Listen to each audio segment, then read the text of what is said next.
Sme presvedčení o tom, že 35-krát, tak ako teraz v skúšobnej prevádzke, sa to dá robiť za štvrtinovú cenu. Len zlodeji v Smere si povedia, že potrebujú aj na s prepáčením posratej kompe ukradnúť 50 miliónov. A toto ste celí vy. Toto je váš sociálny štát. Ukradnúť na jednej posratej kompe 50 miliónov eur. Toto si myslíte, že vám budú donekonečna vaši voliči žrať? Si myslíte, že jedia seno? 50 miliónov eur na jednej kompe a učiteľom poviete, že nemáte pre nich 60 miliónov, no nie sú, viete čo, možno po voľbách, možno bude niečo, príďte, veď vidíte, rozdali by sme sa pre ľudí. Sociálny balíček tam, sociálny tam. Na jednej posratej kompe 50 miliónov eur. Pán poslanec, skúste akože úplne normálne vystúpať, dobre? Normálne vystupujem, adekvátne vašim zlodejinám. Ste zlodeji.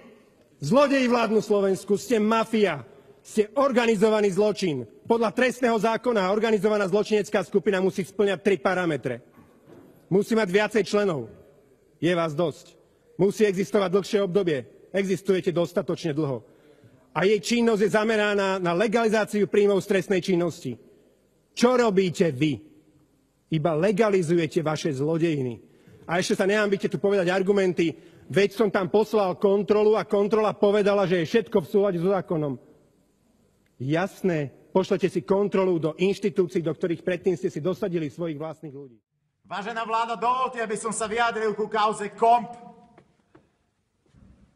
Pred týždňom som chcel 2 gramy trávy.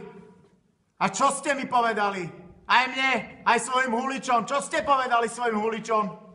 Že nie, teraz nemáme, možno v stredu dám ti číslo na Karola. Musel som si zobrať piko a viete, čo sa stalo? Prehral som 50 miliónov eur na posranom kompe, na Kandelstrajku, 50 miliónov eur. A to vám dokedy musia toto vaši huliči žrať? Že není nič, žiadne 2 gramy trávy. A ja prehrám 50 miliónov eur na posranom kompe! Pán poslanec, vystupujte akože normálne, dobre? Vystupujem úplne normálne!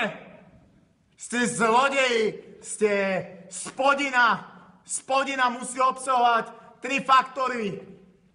Musíte chodiť do najväčších pajzlov, dorážať okeny a na nočné menu, na vypražané vyskakovačky. Musíte mať psychiku nenávratne poškodenú. Každý z vás ju má. Musíte chodiť na onkológiu, kradnúť rakovinu. Kúknete na Kisku.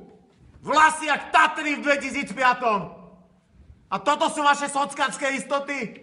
Toto? Že nemôže zohnať poľňaté 2 gramy trávy? A potom si vybavím Pedro a prehrám 50 miliónov na posratej